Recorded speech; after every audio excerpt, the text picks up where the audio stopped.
Hello നമസ്കാരം. ഞാൻ ബാസ്മി കുറ്റിച്ചിറ. ഇപ്പോൾ ശബരിമല സീസണാണല്ലോ.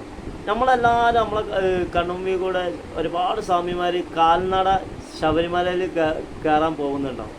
നമ്മൾ അവരോട് ചോദിക്കേണ്ടത് അവർക്ക് വെള്ളം അല്ലെങ്കിൽ എന്തെങ്കിലും ആവശ്യമുണ്ടോ, അല്ലെങ്കിൽ എന്തെങ്കിലും യാത്ര ചെയ്യുമ്പോൾ എന്തെങ്കിലും അസ്വസ്ഥത ഉണ്ടോ, അതൊക്കെ ചോദിക്കുമ്പോൾ ആ ശബരിമല കയറുന്ന ആ സ്വാമിമാർക്ക് ഒരു പ്രത്യേക എനർജി അവരുടെ മനസ്സിലും അവരുടെ ശരീരത്തിലും. അപ്പോൾ എല്ലാവരും ഇതേമാതിരി സ്വാമിമാരെ കണ്ടിട്ടുണ്ടെങ്കിൽ ഇത് ചോദിക്കാൻ ഒരിക്കലും മറക്കരുത്. അത് നമ്മളെ മനസ്സിന് നമ്മൾക്കൊരു ചേഞ്ചായിരുന്നു. നമ്മളും ഒരു നല്ല മനുഷ്യനാണ്. ഇതൊക്കെ ഈ സമൂഹത്തിന് നമ്മളും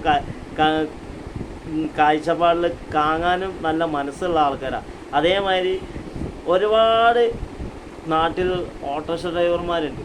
ഈ എവിടെ എന്ത് സംഭവിച്ചിട്ടുണ്ടെങ്കിൽ ആദ്യം എത്തിപ്പെടൽ ഇവരെ കണ്ണിലേക്ക് നല്ല നല്ല സുഹൃത്ത് ഓട്ടോറിക്ഷ ഡ്രൈവർമാർ.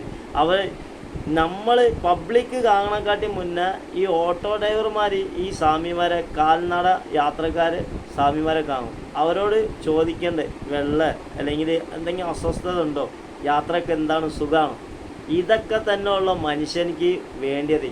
ഇപ്പം ഇല്ലാതെ പോകുന്നത് ഇതന്നെ. അവനാൻ്റെ കാര്യങ്ങളായിട്ട് ഓടിക്കൊണ്ടിരിക്കുക. ഈ മനുഷ്യത്വം മുറുകെ പിടിച്ച് കഴിഞ്ഞിട്ടുണ്ടെങ്കിൽ ഇതൊക്കെ നമ്മൾ ചിന്തിക്കുന്നതിനെക്കാട്ടി അപ്പുറം മാറാൻ സാധ്യത ഉണ്ട്. അപ്പോൾ ഓക്കെ, നല്ല നമസ്കാരം.